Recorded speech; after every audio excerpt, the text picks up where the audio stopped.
Welcome back to the garden. We're going to do another garden tour today. It's been about a month. So much has changed, and I can't wait to show you what's going on here in the garden. But welcome to Grow Preserve. I'm Carter. I'm so glad you're here today. Let's get started, huh? All right, let's start this tour in the onion and jalapeno jungle that we have going on over here. I'll show you the onions in a second. The peppers just went in. I think it was May 3rd, 4th, 5th. Somewhere along there. You can see I have a tiny little pepper there already. This one has 1. This one has 3.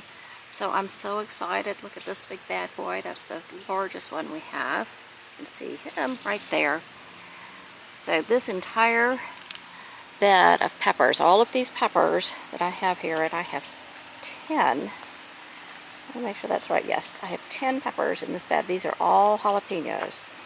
I'm really looking forward to canning some sugar-free cowboy candy this year, and I intend to grow as many of those peppers as I possibly can. So I'm very excited about that. Let's talk about the onions for a second. Down in Atlanta, we grew short day onions with no problem. Moved up here last year and I grew short day onions, and they really struggled. They didn't do too much.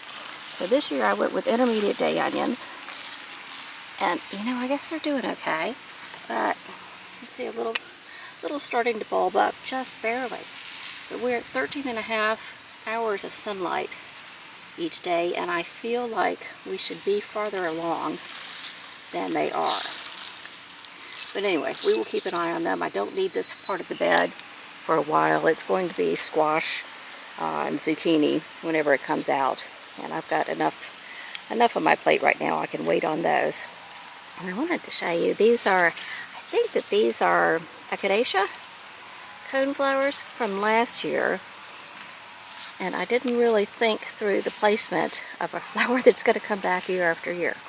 So I don't really know anything about flowers. I'm a vegetable girl all the way around. So if I've got some flower girls out there, talk to me about when I can move these. I mean, I'll wait till the end of the season, but if it's going to hurt them, I may try to work around them. Otherwise, I would like them moved they're just haphazardly in this bed. And then there's another one, you see, I think you can see right there. So, I don't know what I was thinking when I put them in, but anyway, I would like to move them a little bit if that's going to be feasible, so please let me know. I have some more kind of pepper overflow here. These are hot cherry peppers. I love to make hot pickled peppers with these. I also like to make hot sauce with these. So that's wonderful. So this is a strawberry that overwintered our -3 degrees and is clearly thriving and has escaped its pot. It gave the very first strawberries of the season to my neighbor next door, and it looks like a little bunny or something has actually been chewing on it. So I'll show you some more strawberries in a bit.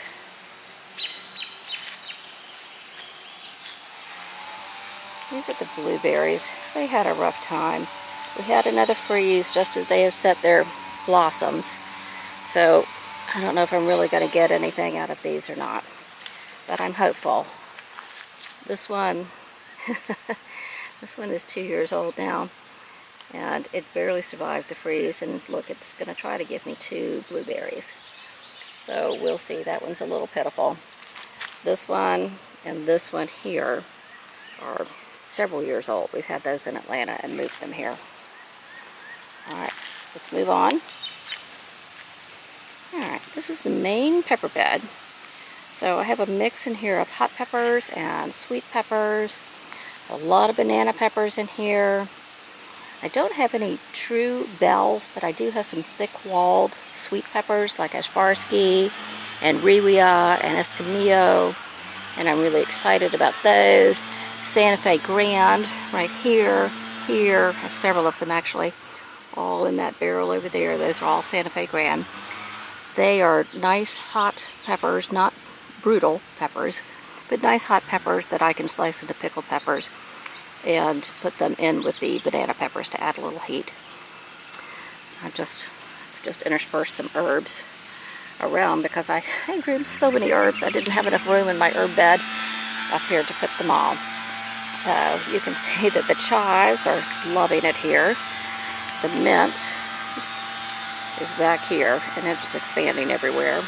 Now thyme in this bed came back, and it looks fantastic. I should go ahead and start drying some of that now. Mint is coming around, taking over. But the oregano came back. It looks great. The sage is looking terrific over here. So I transplanted some cilantro, some lettuce leaf basil, and I have some little Genovese basil starts coming in right here. So this whole thing will be covered in basil at some point this summer, and I will just start clipping and turning it into pesto immediately as soon as I can get it in. I also, my rosemary did not overwinter in our crazy winter we had this year, so I just installed a new one of those. This is onion overflow,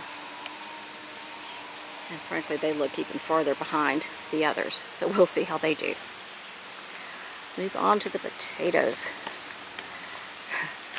Alright, that's my potato bed. My goodness, did they look happy, right? You can't even tell very easily where one type starts and the other one stops. So if you remember, the left side of the bed is the Nicola, low carb, supposedly, potatoes. And then the right side of the bed is a whiter potato. Can't even remember what it is now. I'll have to find the tag and we'll take a look at that one. Alright, we'll move on and start talking about tomatoes. Tomatoes and peppers really tend to be the stars for me, probably for many of you. But this, I have one lone little tomato in here, and he is caged off his own little condo to protect him from the potatoes. This is a Sweet Million, and this is exactly where I had him last year. So I'm hoping for the best with that. But he's going to go up and over this arch. And last year he just covered the entire thing with little cherry tomatoes, and it was wonderful. One of my best plants, one of my best producers for drying tomatoes. So then I have a couple of other cherries on this side. They're not quite as insanely wild as the Sweet Million, so I have two of those on this side. And this is that forgotten lettuce bed. It is now all bolted. We've just been eating indoor lettuce, so I haven't really even bothered with this. But I do have around the corner here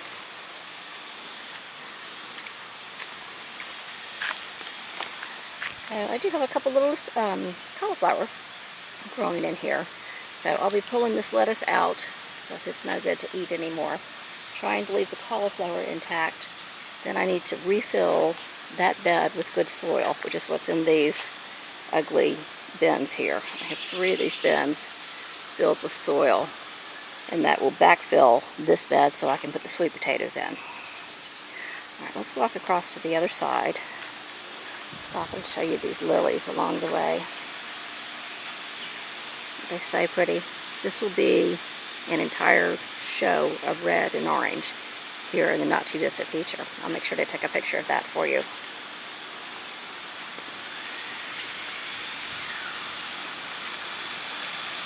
Alright, this is Roma bed number 1. I have 8 Roma tomato plants in here, and they will produce the first crop of Roma tomatoes, of paste tomatoes, for canning. So I'm going to have a second bed of Roma tomatoes, which will be right here when all of my Brassicas are done. So they'll probably go in early June. So they are in the nursery right now, becoming little plants.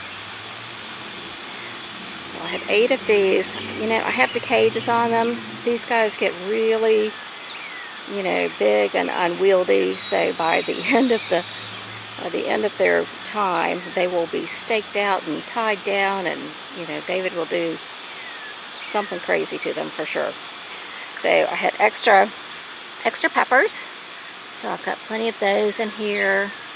Added some of the lettuce leaf basil. I always like to have basil around the tomatoes. I don't know whether it actually does anything to make the tomatoes taste better, or it just makes me happy. But I have that going on. And this is my indeterminate tomato bed. And you can see I have the cattle panel up here.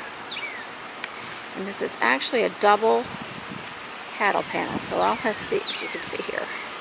So I have one panel here, one panel here. So there's about a 4-inch separation.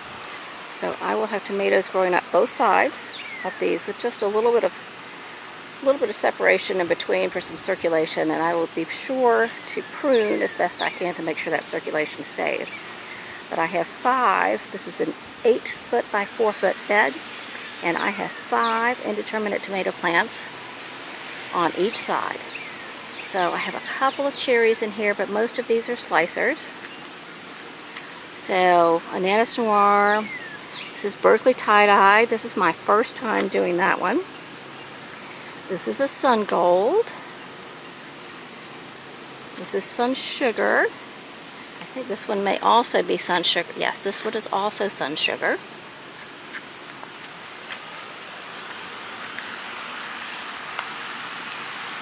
And then I went a little crazy with the Brandywine Pink because it is my favorite slicer. So I have 1. We have 2. And 3 Brandywine Pink. So I was only going to use 2 of them. And I was going to put my Butternut Squash over here. But I went with 3 because I had 3 great looking plants. So it is what it is. This is Oaxacan Jewel.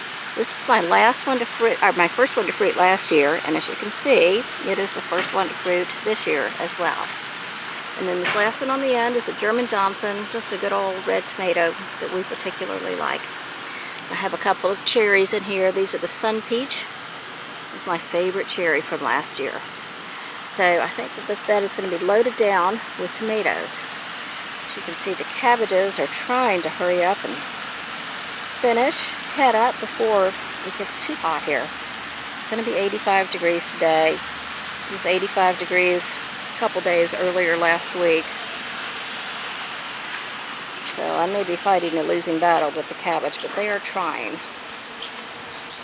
And I planted 2 little Boston pickling plant starts here. And we'll see how they do. They did great. They were in this bed last year down at the other end on the other side. And they did really well. I had 3 plants last year and I was overwhelmed with pickles. So we're going to do 2 this year and see how that goes. These are my peas. I had just planted the peas last time you were in the garden. So I'm now starting to get some flowers I noticed the other day. Let's see. See some flowers right down there? So I'm excited to finally get some peas. I didn't get any last fall. I just didn't really have the room to plant them. I didn't plant it very well. This one, here you can see more flowers here. Okay, it's the same. These are bistro peas. They grow about 2 feet and then they start producing. Something had dug into this barrel, so I just stuck a tomato in there. That's a Purple Rain. It's a dwarf tomato, not super dwarf. It gets to be about 3 feet. Produces some purplish red tomatoes that are supposed to be really good slicers. Brussels. See, my Brussels are coming along. I don't know if they're going to make it before it gets too hot, but they're trying. You can see some little baby nubs of Brussels sprouts starting down in there. This was the potato bed last year, so there is, obviously I left a potato behind. So there's a little potato. I'm just letting them go. We'll see. So on this side of the arch, these are Super Sweet 100s. I'll let them go up and over the arch. Then I have more broccoli over here. Let me see if anybody's starting to head yet. Oh yes, look. Here we go. He's trying. You see him down in there. And then I have more of these Purple Rain in here. So they will outlast, of course, the broccoli. Okay, let's talk about garlic for a minute. I had garlic scapes end of April, which I felt like that was probably a month too soon. So, I don't know. I have not grown hardneck garlic before. This is my first time. Been loving having the scapes. So I hope I can really figure this out. I'm starting to get a little bit of dieback down here, but I haven't seen anything yet. I've dug around just a little bit. So I don't know. What do you think? Are we going to be okay? Or did they send up their shoots, their escapes too soon? So let me know what you think about the garlic. I probably need to get in there and dig around and see what I see. I don't see any indications just moving back the leaves, but I need to take a look at that. And then this bed here, you can see I still have some herbs left to plant. This bed here has been some sprouting broccoli, extra pepper plants, because, you know, couldn't let a pepper plant go to waste. And then some cauliflower down on this side. There's a little baby cauliflower starting to sprout.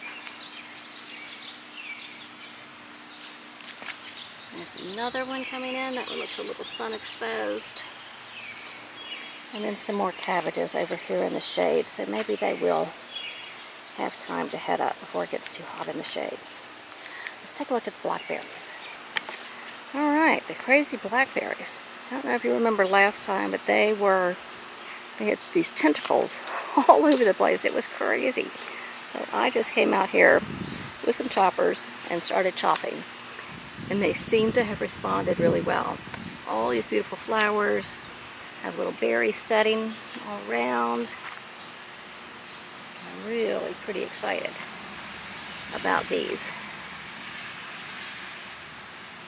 Isn't that beautiful? So now I have to set kind of delicate balance between when can I cover them from the birds, yet still leave them open enough to pollinate. So I don't know. I'll keep you posted on how that goes. Last year with the blueberries, I didn't do very well with that. Just apple trees, they're both looking fantastic. Another one over there. So again, I was worried about them after this winter's freeze. It was really crazy here. So next year I need to do a little pruning when it's the appropriate time and see what we can do about that. Some more of the blackberries. See, I have some more blooms going on down here. This super huge, oh, a ladybug. Hooray. I don't know if you can see that ladybug right there. So these are all looking good, really healthy, really strong stems. Some little berries.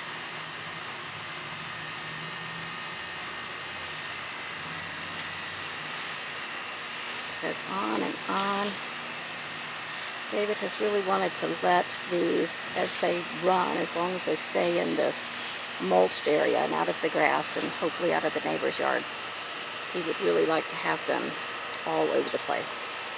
So I don't know how I'm going to feel about that, because I'll be the one picking them. I have to be walking through it all, but we'll see. Alright, so let's talk real quickly about the changes that are eventually going to happen in this garden. So this bed, that's Brassicas right now, this will be the paste tomato bed number 2.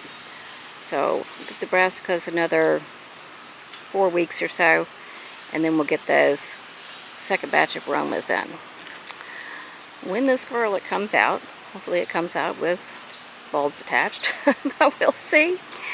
And all of these Brassicas, when they are done or have given up the ghost because of the heat, I'll put some zucchini probably in this bed, maybe some extra herbs so I get another round. And then, let's see. This bed, this is our Roma bed number 1. When these are finished, it'll probably be early September, maybe late August, when these will be ready to come out. And then this will become the fall bed, the first fall bed to go. So I'll be putting more Brassicas in there, and spinach, and all the good leafy greens. Oh, I can see a bunny outside my fence trying to figure out how to get into my yard. We have bunny fencing up, but they're smarter than they look, these little bunnies. This bed with the crazy overgrown lettuce, I think I told you that's going to be sweet potatoes. And then when these onions come out over here, I don't know exactly what I'm going to put there. We're going to see. I can string something up on a trellis, so depending when they come out, I may do something. I may take a sucker from one of the indeterminate tomatoes. I may do another round of cucumbers. I don't know. You know, our growing season here is 197 days. We're only 30 days into that right now. And by growing season, I mean frost-free. So we're only 30 days into that. So I have 167 days left. So I have plenty of time to do a couple of rounds in many of these beds. The pepper beds, this will stay full until frost. And they will produce until frost unless disease or heat or drought or something gets them. All right, let's talk about irrigation for a minute. You see I have all the micro tubing coming out of the main tubing down here. All this black is the micro tubing. And then it goes to, see here is one of the problems here. You can see how this guy's top popped off because I wasn't getting water pressure, so I was having to loosen these to the point that the tiny little bit of water pressure I had was popping them off.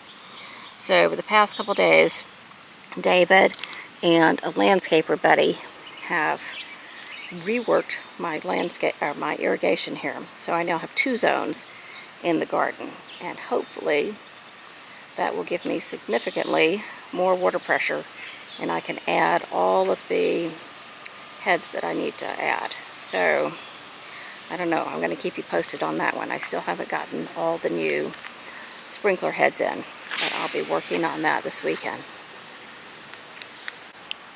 Alright, let's take a quick look at the green stalk. Everybody's looking really happy in here.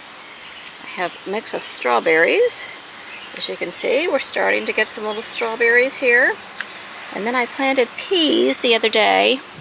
In these empty bins, I have one, I hope you can see that. It's just starting to sprout there. Clearly need to get some more water on those today. Oh, there's a little red berry. So I'm really excited that this is working out better this year. Oh, look at this, more berries. Well, that is so exciting. Last year, I had this up on the deck, and I guess it was just brutal up there with the sun beating off the house, and it just fried my poor little strawberries. So these are all new strawberries that I planted this year. Expensive? Oh my goodness, I went to Lowe's, I think, and they were $5? No, $5.95. $6 a package. So I picked packages that had 2 plants in them and did the best I could, but my goodness, I thought that was crazy expensive. Thank you so much for spending time in the garden with me today. I love having you here. I wish you all a happy Mother's Day and a wonderful weekend in your garden. Until next week, bye-bye.